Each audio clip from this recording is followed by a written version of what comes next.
जय हिंद दोस्तों। In this video, we're just going to discuss about to make an overview of Liddell Hart, a strategy, the indirect approach। तो शुरू करने से पहले मैं थोड़ा बहुत लिडल हार्ट के बारे में बता दूं। तो उनका जन्म 1895 में हुआ था और 1970 में वो एक्सपायर हो गए। और ये जो किताब जिसका हम ओवरव्यू करने वाले हैं आज, ये 1941 में उन्होंने लिखी। Liddell Hart was a prominent military historian as well as a strategist, known for his influential work on warfare particularly। तो उनकी जो सोच है, जो स्ट्रेटजी है, study of war regarding a concept of war on behalf of strategy, इसको हम आज इस वीडियो में समझेंगे। उनकी किताब है जो आपकी स्क्रीन पे दिखाई भी दे रही होगी अभी। इसमें आप शुरू में आप देखेंगे तो it would be looking something like a collection of history from 5 BC to 20th century. लेकिन वास्तव में उन्होंने अपनी अप्रोच को थोड़ा अलग रखा है। वो किस प्रकार से उनकी अप्रोच अलग है, आज हम समझ जाएंगे इस वीडियो में। वो शुरू करते हैं अपनी हिस्ट्री 5 BC से, ग्रीक माइथोलॉजी से और ग्रीक वॉर्स जो हुए थे उनसे।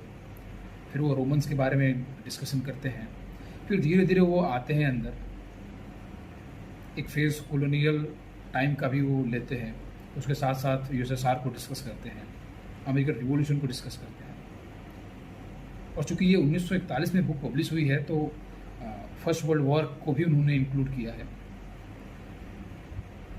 तो ये किताब मर्तबा पहली अगर आप देखेंगे तो आपको लगेगा कि ये कलेक्शन ऑफ हिस्ट्री है, परंतु उनकी जो सोच,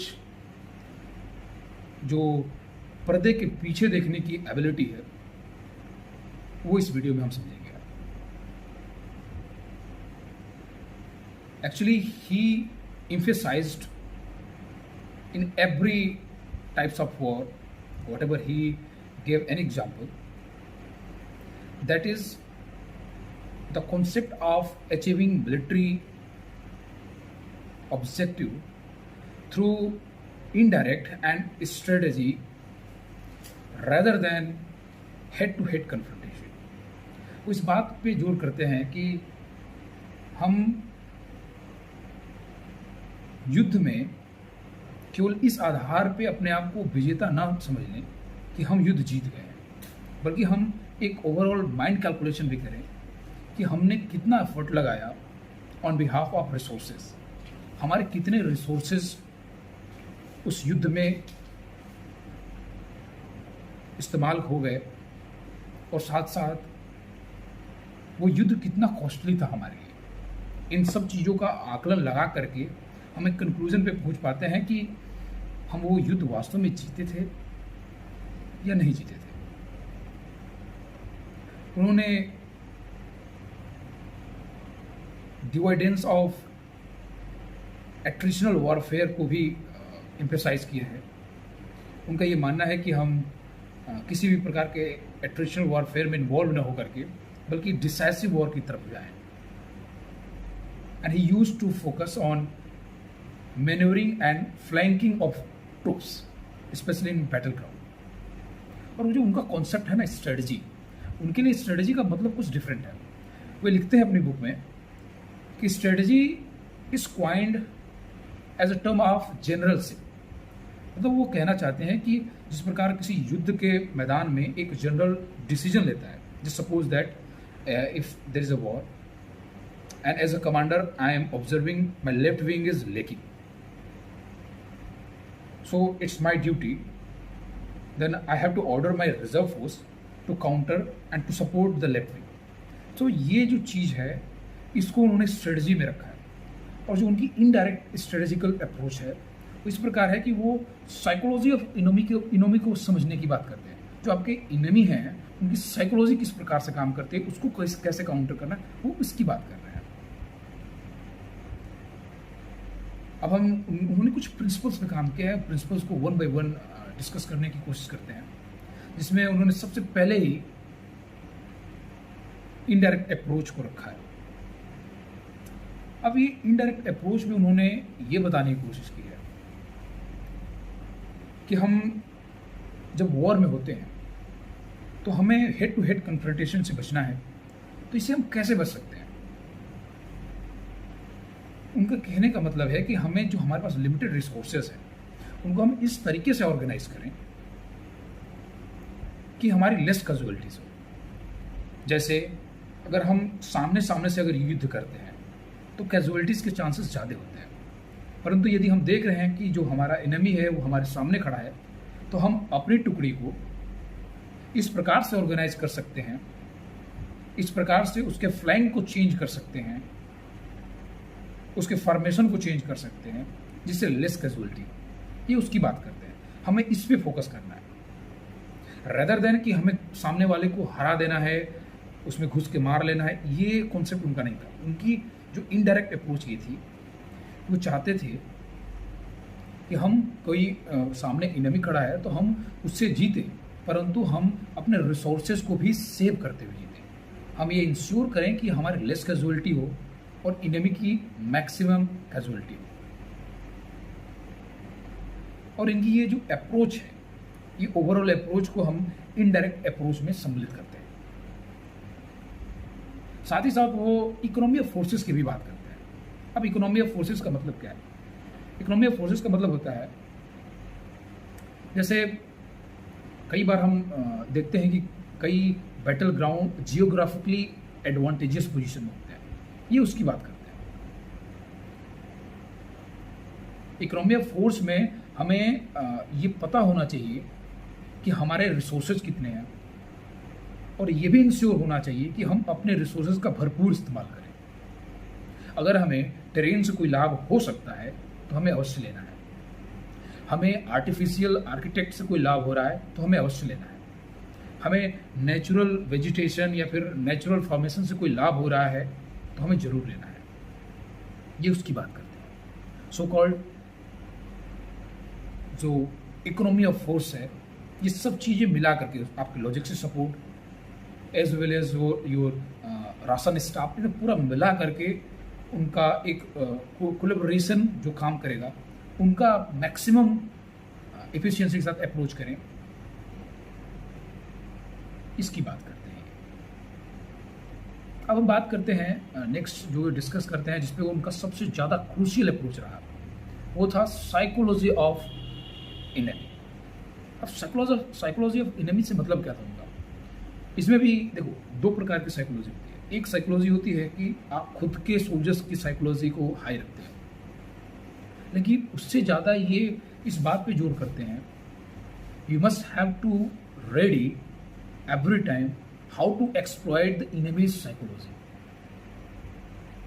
हमें एक भी मौका चूकना नहीं है अगर कहीं इनेमी लेग कर रहा है और हम उसकी कमियों का फायदा उठा सकते हैं।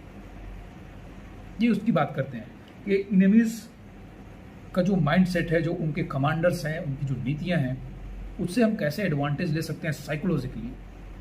अब साइकोलॉजिकली एडवांटेज लेने में कई सारी चीज़ें आ जाती हैं,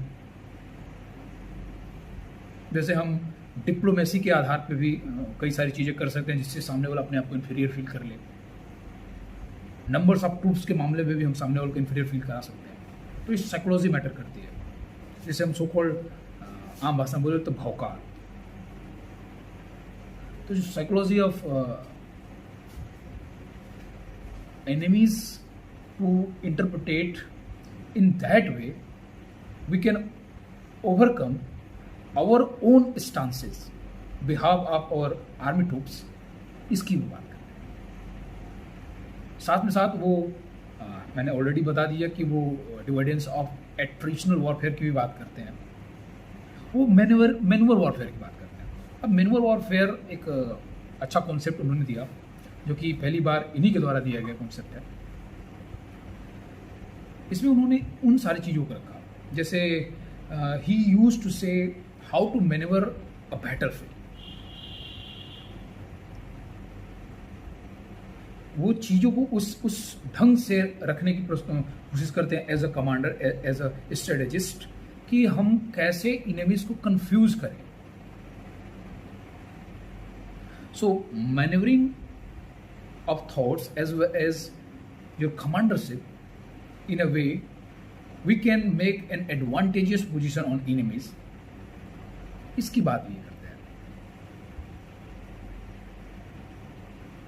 साथ में साथ अगर आप इनकी जो किताब है उसमें आप एक चीज़ आप और गौर करेंगे कि वो ये कहते हैं कि हम वास्तव में जो मोराल है, जो सोल्जर का एक मोराल होता है, ये इसके रेफरेंस देने के लिए वो नेपोलियन बोनापार्ट का भी उदाहरण लेते हैं. जैसे नेपोलियन बोनापार्ट हमेशा कहता था अपने सोल्जर्स से कि यू मस्ट हैव